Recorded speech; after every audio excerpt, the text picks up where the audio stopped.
nekk sa tur ak sa sant donc tey jii ñu ngi ci stade Yoff di amal benn remise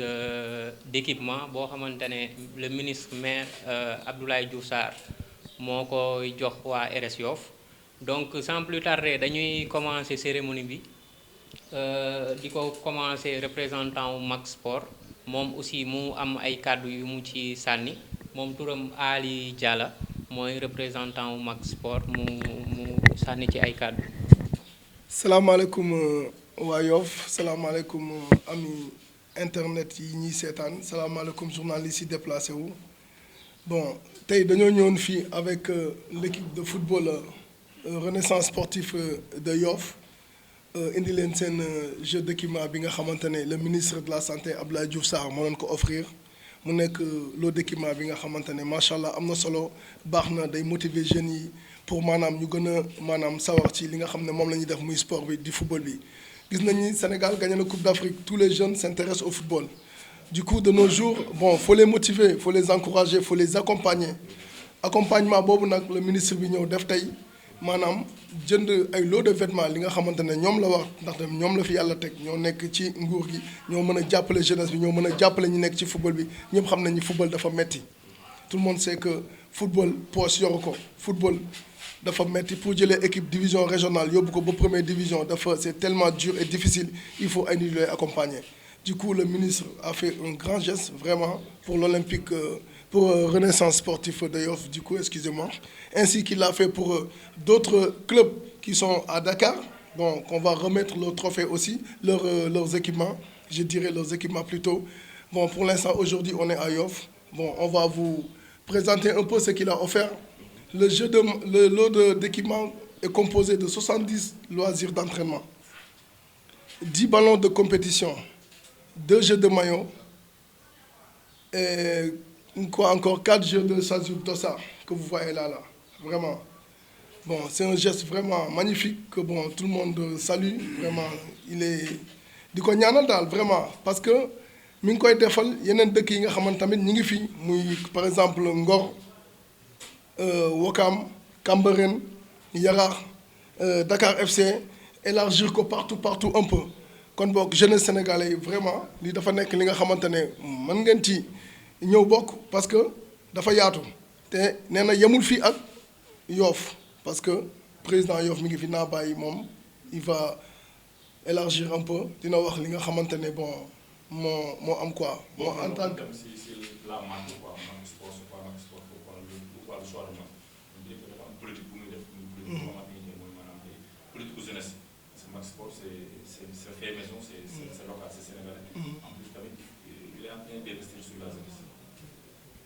voilà waaw ñu ñëw ci question bi nga xamante suñu naataangoo bi wax na ko vraiment muy lu am solo mu wax li nga xamante ne vraiment naroon naa ko fàtte te moo ëpp importance ci mbir mi parce que daan nañ sol ay équipement yi nga xamante ne équipementier yi nga xamante ne maanaam maa ngi daan sol amuñu base sax fii ci Sénégal bëgguñu fi sax am représentant parce que maanaam Sénégal ni muy doxee nee nañ arrangé wu leen ñu continuer di sol seeni équipement parce que ñun moom lañ gisoon maanaam moom la ñu imposé tey ñun ñu nekk ay doomu Sénégal dem Europe liggéeyee ci ñoom lañ nekkoon bëgguñu wax seen tur nit ñi di ko dégg xam ko mais ci ñoom lañ nekkoon di liggéey ñu proposé ñu nekk ñu bàyyi ñëw suñu dëkk ne li ñu am dañ xam-xam bi ñu am dañ koy yóbbu suñu dëkk pour dimbali suñu waa dëkk maanaam ñëpp xam nañu jeu d'équipement dafa metti boo ko doon jënd Europe di ko indi fii tu vas payer minimum 600 000 ñu ñëw fii bon consommation locale mooy li muy def lu am solo la parce que jàppale jeunes yi ñuy liggéey tu crées des emplois ba pare on consomme des produits de chez nous li ñuy consommer ñun ñoo ko defar fii la bon vraiment da ciy jàpp loolu dafa nekk li nga xamante ne ça encourage les gens même ñi nekk Europe bu ñu seetaanee lii tey da leen di encourager ñu am fit sañ-sañu ñibbisi li ñu am ñu investir ko ci dëkk bi te xam nga loolu dafa nekk lu am solo parce que nit ñi dañ doon ragal ñibbisi naan Sénégal mais tey bu ñu gisee lii doomu Sénégal dem Europe liggéey créer marque boppam indi ko mu tudd Max Sport Max Sport y a rien de sorcier tout est fait tout est pensé par des Sénégalais réfléchi par des Sénégalais et fait par des Sénégalais produit 100% sénégalais consommation locale ñëpp xam nañu mooy doxal dëkk kon boog ñuy ñaan ñëpp ñi nga xamante ne ñu ngi seetaan bon Max Sport c'est ouvert pour tout le monde c'est pour le Sénégal c'est pas pour Paul ni Jacques c'est pour tout le monde mi ngi génn Sénégal mi ngi dem yeneen dëkk mais c'est pour le Sénégal avant tout parce que pour dimbali suñuy doomu dëkk dimbali suñuy sportifs yi nekk fii def leen ay athlètes maanaam investir su ñoom muy les lutteurs les footballeurs les basketteurs les handballeurs bàyyiwuñu kenn tout le monde est dedans voilà loolu lañ fi indi woon tey di ko présenter di jéggalu ci kàddu yu guddi nag vraiment di remercier waa RS Yoff te xam nañu incha allah on va travailler ensemble parce que li ñuy def mooy chaîne yi ñu yor nii xeebuñu ko parce que le fait que nit di football ñu koy won erreur yi muy def ak lacune am mu paree seetaan boppam loolu rek da koy rectifier te maanaam pour promouvoir suñu jeunesse parce que maanaam au niveau football bi vidéo la xam on va leur faire des vidéos bu ñuy footballee ñu jëli leen du ñu jëli élite bi kese dañuy dem jëli national 1 national 2 division régionale yëpp maanaam pour ñoom ñu mën a am visibilité tuuti. waaw asalaamaaleykum mbooloo mi ñu ngi nuyu ñëpp di leen gërëm di leen sant yéen ñëpp di sant yàlla bu baax si teew fii tey représenté fi ki nga xam ne moom mooy monsieur le ministre de la santé et de l'action sociale monsieur Abdoulaye Diouf Sarr ñëw fii mën naa wax ne si suñu bopp c'est fekk c'est fii le président Ndiambe Diop ak le manager Aziz ak suñu naataango yëpp ñu ngi sant ñëpp di leen gërëm muy la renaissance sportive profiter ci occasion bi aussi vraiment di leen féliciter di leen encourager parce que vraiment gis nañ njàmbaar gi ngeen taxawee fan yi gis nañ équipe bu am détermination équipe bu nangoo ñafe loolu dañ leen ci encourager di ñaan yàlla mi nga xamante ne ni moom moo yor ndam muy indi ndam ci saa su ne di am fierté nag aussi représenté ki nga xamante ne ni moom mooy le ministre Abdoulaye Diouf Sarr mën naa wax ne du ne gulet donc parce que mën nañu wax ne sax benn contrat la parce que connaissant le ministre en tant que sportif war nga xam ne moom yàgg na gunge li nga xam ne moom mooy sport tey jii bu ñuy xool RS Yoff Abdoulaye Diouf Sarr a été toujours koo xamante ne nii vraiment daf leen di taxaw te il continue à le faire saa yu amee possibilité pour jàppale équipe bi nga xamante ne nii moom mooy la renaissance sportive de Yoff donc daf koy def loolu moo waral muy sonn guddi bëccëg pour fexe ba équipe bi nga xamante ne ni moom mooy la RS Yoff mën a nekk ci fa nga xamante ne ni ay équipe yeneen équipe yi dañ leen fay tudde donc tey moo tax ku gis joyau bii ñu nekk nii tey muy stade bi dañuy ñaan yàlla mu nekk stade boo xam ne bés bu paree day diiñ ànd ak équipe bi nga xamante ne ni moom moo fi nekk parce que dina xaw a doy waar équipe nekk fu sori ba pare yor stade bi nga xamante ne ni mooy 3e stade voire 4e du Sénégal boo xamante ne ni si taaru moom lay doon donc foofu dañ leen di sant di leen gërëm président monsieur le manager général gars yi yëpp monsieur le ministre nee ne mu ngi leen di sant mu ngi leen di gërëm jàpp leen ne mu ngi seen kanam mu ngi seen ginnaaw et que lépp loo xamante ne ni war na ko mën a def rek pour équipe bi dem si kanam incha allah il est preneur et il va le faire parce que il se considère comme le 12e homme en tout cas wax ji gudd na ñu ngi sant ñëpp di leen gërëm di leen encourager bu baax jërë ngeen jëf. asalaamaaleykum mbooloo mi maa ngi nuyu ñëpp di nuyu ñi fi teew ñëpp muy équipe bu RS Yoff bi di suñu partenaire aussi Marc Sport ak journalistes yi nga xam ne ñoo teew fii ak ñi nga xam ne ñoo ñu seetaan ñu ngi nuyu ñëpp waaw comme ni ko samay prédécesseur waxee rek donc kàddu yi ngërëm lay doon par rapport ak Abdoulaye Diouf Sarr bi nga xam ne moo ñëw indi teraanga ji pour équipe bi te loolu dañ naan c'est pas la première fois parce que moom il a été déjà acteur sportif te ba mu ci tolloo aussi ba pare ci dafa ñëw gungewaat sport malgré responsabilités yi mu yor yëpp kon tey jii bu ñëwee indil ñu lii dafay nekk rek une continuité par rapport ak ni mu mas a jàppale équipe bi te loolu vraiment lu yàgg la donc si nawetaan yi ba ci équipe première bi Abdoulaye Diouf Sarr a toujours été présent pour équipe bi donc tey jii indil nañu vraiment 2 jeux complets de maillot yoo xam ne sànq représentant Max Po wax na ko 70 paires de loisirs, 10 jeux en tout cas de dossard. Hein. Donc vraiment c'est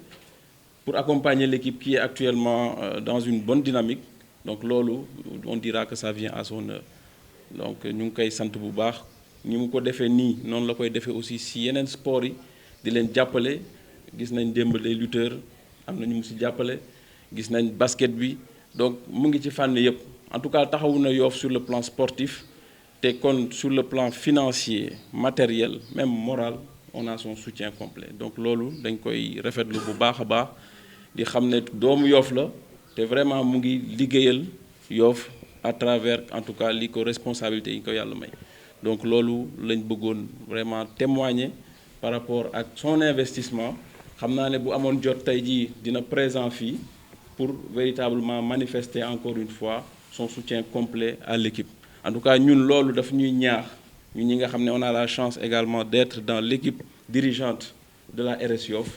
pour gën a góorgóorlu par rapport à des résultats yoo xam ne dina méngoo ak suñu politique sportive bi nga xam ne moom lañ bëggal pour waa dëkk bi parce que tey jii entamé nañ travaux yi presque dans la finalisation du stade donc yooyu yëpp c'est une politique sportive boo xam ne mu ngi nekk di jóg au niveau de Yoff te loolu c'est la jeunesse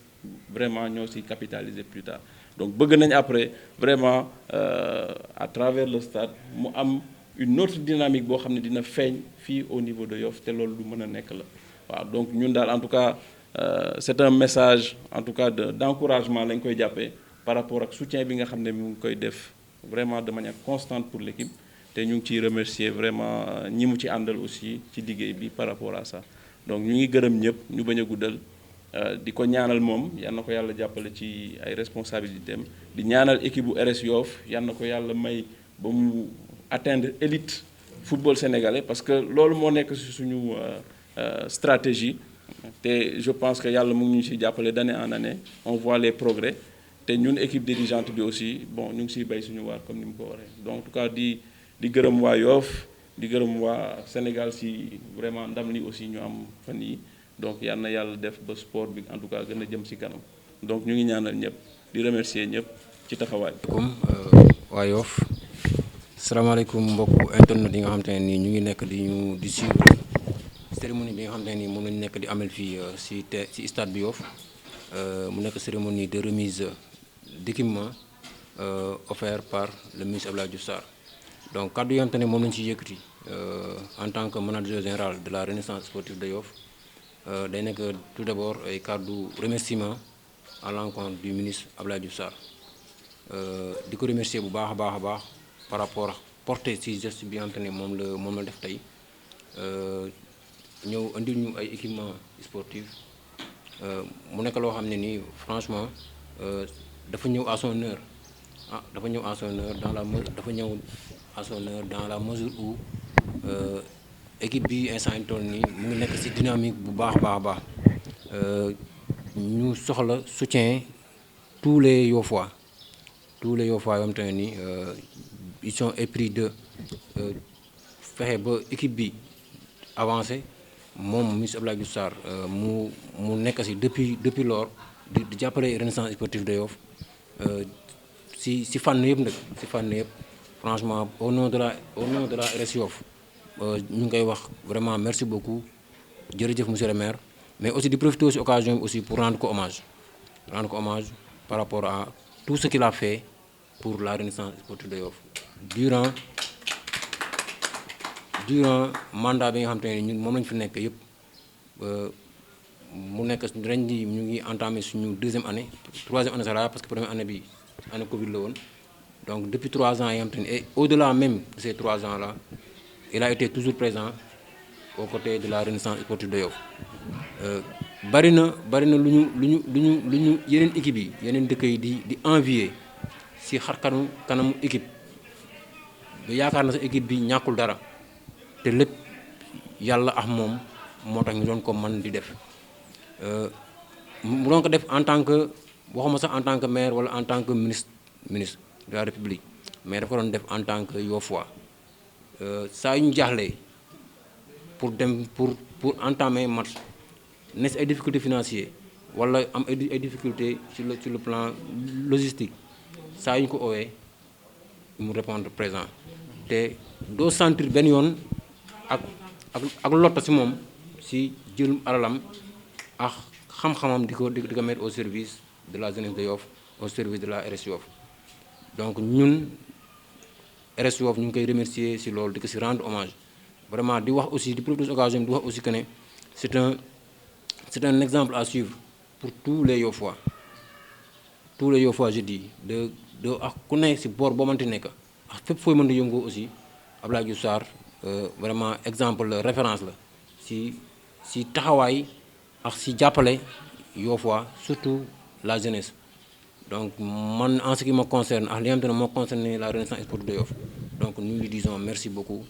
encore une fois di ko ñaanal yàlla lépp loo xam ne nii mën na ko ren déwén mu mën lu ko ëpp parce que xam naa ne lu mu am wala lu mu mën aussi dina ko def dina ko mettre à la disposition des Yoffois li nga xam ne nii fi lañ nekk nii tey rek firndee la si taxawaay boo xam te ne nii mu ngi koy def di jàppale la jeunesse Yoffois ku geesu suñu ginnaaw fii gis ne instant yi toll nii infrastructure sportive bi nga xam te ne nii mën naa ne moo ëpp solo instant yi toll nii si Dakar mu nekk en construction mu ngi nekk Yoff te waa Yoff ñoo ko moom te je pense que bu ñu demee bay am loolu noonu c'est grâce à lui bu ko neexoon aussi mën na ko si bañ a fekk wala mu defal ñu benn stade comme ni ko nit ñi waxee rek benn tub bi mu ndaw après dem mais pour mettre la jeunesse de Yoff si ay conditions yu normales ay conditions optimales pour que ñu atteindre suñu objectif il a mis tous les moyens au service de la jeunesse de Yoff donc ñun ñu ngi koy remercier bu baax a baax di ko ñaanal yàlla kon ni ma koy sànq que lépp lu mu mën ren mu mën ko déwén mu mën lu ko raw déwén lépp loo xam ne nii aussi yéene la bu mu am ci Yoff ñu ñaanal ko ñu ngi koy ñaan yàlla sottil ko parce que xam nañ ne aussi du yéene Yoff loo xam ne nii aussi bu ñëwee dal ci kaw Yoff safaan lay doon donc kooku am nañ sañ-sañ ñun di ko ñaanal lépp loo xam ne mu ngi si xolam mu jëm si Yoff yàlla nangu ko te vraiment c'est avec le cœur nag que ñuy exprimer wu parce que vraiment li mu def dëkk dañu ko defal aussi si boobu ba léegi nii yàlla def masuñu am occasion pour wax ko en public nit ñi xam ko tey bu ñu amee occasion boobu dañ koy wax lépp loo xam ne nii kon ma ko waxee sànq RS Yoff mu ngi koy man di ko def si ay jéego si ay lépp loo xam ne ni daal luy indi taar si équipe bu ñu koy def rek c'est grâce à lui voyage bu ñu mës a def mu sori mu gàtta c'est grâce à lui que la ñu déplacé woo ñëpp xam ne championnat Sénégal surtout la nationale 1 dafa demander ay moyens yu dul jeex donc ñun lépp loo xam ne ni def nañ ko rek c'est grâce en partie à lui te loolu vraiment dañ ko ciy remercier di si kon ma koy sànq di demande aussi à ce que tous les Yoffois suivent démarche boobu noonu bi nga xam ne moom lay am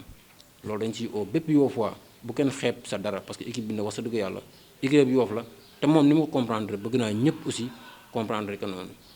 comprendre que noonu te xamee ko noonu parce que moom xamee ko noonu sax moo tax tey jii nii xam nga lii nii geste bu mu def nii kenn du ne il a fait parce que il est le maire il a fait parce que am na lu muy yóotu wala affaire noonu parce que dépasse génn nañ foofu noonu léegi ñu ngi si leneen lii day prouver rek esprit de patriotisme yi nga xam te ne nii moom daf ko am te loolu ñun ñëpp moom la ñu war a am moom la ñu war a taxawee donc encore une fois donc monsieur le ministre ñu ngi lay remercier Abdoulaye Diouf Sarr ñu ngi lay remercier di la ñaanal lépp loo bëgg aussi yàlla jàppale la si donc au nom de la RS Yoff au nom de la jeunesse de Yoff donc nous vous disons merci encore une fois merci pour tout. asalaamaaleykum wa rahmatullah maa ngi nuyu ñëpp